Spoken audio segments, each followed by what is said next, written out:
us a little bit about what happens in the day of a TCU athletic director. What goes on? What kind of scenarios happen?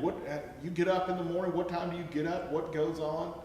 I think as you go back from a standpoint of from my position today on a daily basis, it is an honor and a privilege to be here, and I really mean that. As I serve the community. Anyone that writes me an email or phone call, I call them back immediately, or I try to call within the day and say, okay, here we go. A lot of people are upset with the seating process, and I remind everybody, this process things have happened at TCU in the last 3 years you could have never predicted anywhere in the world. People call and say, how can you do?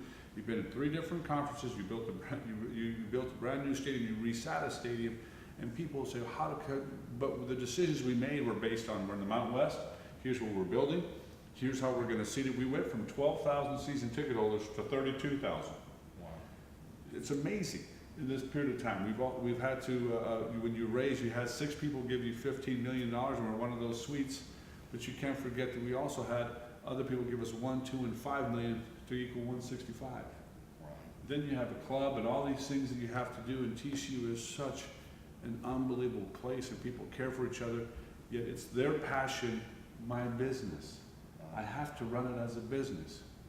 It's an enterprise. To give you an example, Texas has a budget of 165 million.